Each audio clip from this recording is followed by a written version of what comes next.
Como ler uma imagem, gente? O que você tem que ver numa imagem para dizer que você sabe ler uma imagem? Quais são os critérios que a gente tem que usar para avaliar uma imagem? Para avaliar que uma imagem é interessante, que ela tem uma quantidade de informações relevante, para dizer que essa foto é interessante. Vamos descobrir um pouquinho mais sobre todas essas camadas que uma imagem tem? Vem comigo que aqui nesse vídeo eu vou te mostrar um pouquinho disso, o início de como você lê uma imagem e por que você tem que aprender a ler uma imagem agora. Aqui é a Dani Nunes falando e vamos lá conversar sobre como ler uma imagem. Gente, a gente vive num momento hoje que o nosso cérebro enxerga 1 milhão de coisas assim por segundo. A gente está exposto a muitas informações, a uma quantidade de imagens que não sei se é possível dizer isso, porque a gente não tem dados, obviamente, mas eu acho que em nenhum outro momento histórico a gente teve uma quantidade de informações tão grande, uma quantidade de imagens tão grande para ser processada pelo nosso cérebro a cada segundo, assim. E é claro que isso impacta a nossa fotografia, porque se você usa os mesmos critérios para toda essa imagem, né, o cérebro ele tem que processar essa imagem muito rápida. Então é como se ele tivesse uns mecanismos de processamento de imagem automático. Sabe quando você coloca lá no seu celular coisas automáticas para o celular fazer? Automaticamente baixar coisas, automaticamente... Porque é para você não ter que olhar um por um, é para você pegar aquilo e fazer de uma vez. E é isso que o cérebro faz com toda a imagem que a gente vê. A não ser que você diga para o seu cérebro, isso eu quero avaliar de outro jeito. E com o tempo, o seu cérebro vai entendendo que imagem tem que ser avaliada de uma outra maneira. É claro que isso não é do dia para a noite, e para que cargas d'água você vai fazer isso, já que o seu cérebro já lida tão bem com essa quantidade de informações hoje? Bom, gente, se a gente coloca o mesmo critério para todas as imagens, a gente simplesmente não consegue enxergar algumas imagens. E essas algumas imagens provavelmente são desde fotografia com conteúdo mais artístico, que faça você refletir fora do que você vive no cotidiano, como também provavelmente alguma coisa publicitária, por exemplo. A linguagem publicitária talvez seja hoje o meio que mais convence a gente a fazer e querer e comprar coisas de uma maneira que você nem sabe como foi que você decidiu. E isso passa também pelo seu processo de ler imagens. Porque se o seu cérebro está passando por tudo ali e essa imagem gruda lá nele onde vai a decisão, é claro que você não vai parar para pensar melhor nessa decisão. Você vai colocá-la no automático também. Então é importante que a gente desautomatize algumas coisas do nosso cérebro na hora de enxergar imagens. Em primeiro lugar, para produzir imagens legais. Para você fazer imagens, você tem que saber ler imagens. Quando a gente é alfabetizado, primeiro você lê, depois você escreve. É a mesma coisa para fotografar. Para fazer uma fotografia com relevância, com camadas de significado. E Dani, por que você está falando de camadas? Por exemplo, gente, a linguagem publicitária é uma linguagem que ela vem revestida de uma imagem bonita. E o nosso cérebro, ele já sabe enxergar bonito e feio. Então, quando ele bate o olho naquela imagem bonita, ele gosta, aquela coisa já gruda no seu cérebro lá na regiãozinha onde toma a decisão. E a publicidade sabe disso. Então, a mensagem que ela está te passando não necessariamente está no que está escrito. E isso é saber ler imagem. Você conseguir pegar essa imagem e entender todos os níveis dela é justamente uma das funções aí que você desenvolve, uma das habilidades que você desenvolve quando você aprende a ler uma imagem. E passa a justamente questionar o que está sendo dito para você, o que está sendo mostrado para você. Então, o nosso papel de fotógrafos não é só de fazer foto bonita. E se você usa só o critério bonito e feio para uma imagem, você também só vai produzir coisas a partir desse critério. E o mundo da fotografia e o nosso mundo hoje tem muitas camadas de significado dentro de uma imagem. Então, assim, a minha intenção é que nesse vídeo você aprenda um pouquinho disso, de uma maneira inicial, que você consiga colocar em prática imediatamente. Assim que você desligar o vídeo, pega uma imagem, pode ser de uma fotografia grande, pode ser uma imagem publicitária, e para você começar a destrinchar aí a imagem. Então, assim, eu vou falar 3 coisas muito rápidas aqui, que são 3 coisas bem básicas, que você pode colocar em prática no seu dia a dia, de uma maneira muito simples. Primeira coisa que a gente tem que fazer para ler uma imagem é olhar a imagem, e olhar de verdade. Então, assim, a gente está falando de imagens do cotidiano, de toda a imagem.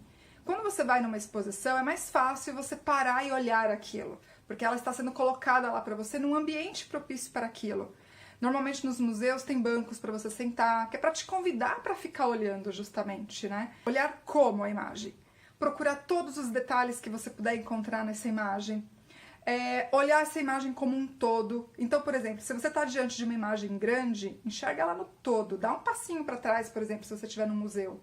Se você está diante de uma imagem pequena, dá um passinho para frente, aumenta o zoom do teu celular, por exemplo, e passa um tempo olhando essa imagem, né? Se ela é uma imagem colorida, entende ali o que essas cores significam. Gente, em publicidade, nenhuma, absolutamente nenhuma imagem tem cor sem uma função. Todas as cores têm uma função. Não leva só 3 segundos para ver uma imagem. Você enxergar tudo que uma imagem está querendo te dizer, leva mais tempo que isso.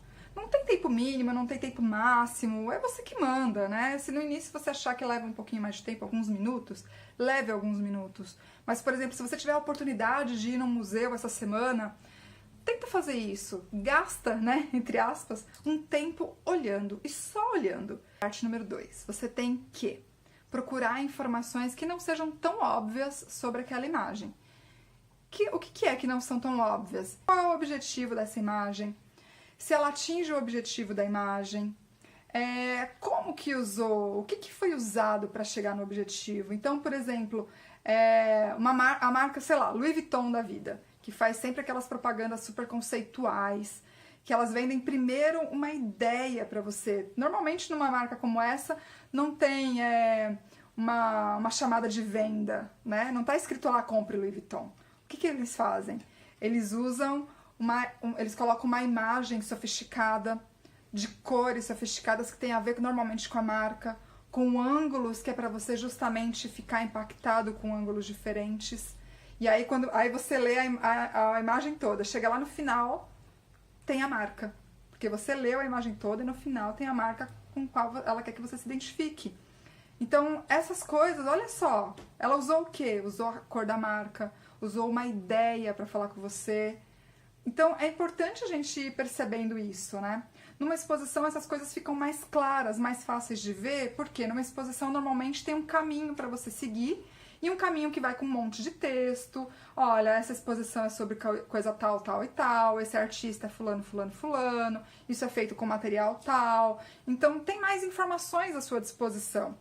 Se você achar que, de repente, treinar numa exposição é mais fácil, vai, porque a exposição é, né, o que mais tem, tranquilo. Mas, porque ali a informação tá mais fácil de você enxergar, né? Mas nada impede de, quando você desligar aqui esse vídeo, você pegar várias propagandas e começar a perceber. Todas as imagens você pode fazer isso, gente, todas. Claro que o seu cérebro não vai fazer isso com todas, porque senão ele não processa a informação, ele vai passar o dia se perguntando qual o objetivo e tudo mais, né?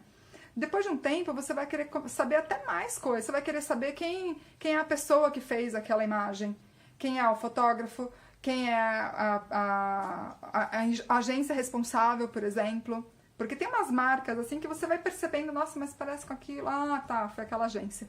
E você vai se deparando com essas linguagens, né? Então você vai querer saber isso depois de um tempo. E pergunte-se, vai atrás. Fotógrafo, por exemplo, é muito mais fácil de você entender. Fotógrafos, artistas, porque você percebe a linha justamente de criação ali dentro da imagem de cada um deles, né? Então, isso é muito legal de você perceber, né? De você enxergar dentro dessas imagens de fotografia grande, por exemplo, de arte visual grande, desses nomes maiores, porque aí é quando você começa a perceber por que é grande aquela imagem, por que é grande aquela referência. Porque em uma imagem tem uma quantidade de informações, assim, absurda, né? Que você nem tinha pensado. E aí você já está fazendo a parte 3, que é contextualizar aquela imagem. Contextualizar aquelas informações que você tem. Justamente identificando uma linguagem, porque aí você quer saber justamente quem é que fez aquilo. Aí você vai começar... Ah, mas esse artista viveu na época tal. Ah, mas, nossa, tem a ver com aquele outro movimento, era amigo de fulano... E você vai começando a contextualizar, entendendo como é que aquela imagem foi feita e como é que aquilo tudo tem a ver com o momento que a gente vive, porque aquilo é importante ou não é importante. Porque tem muitas imagens, gente, que a gente compra como bonitas, e que elas são só bonitas. Elas não querem te dizer mais nada.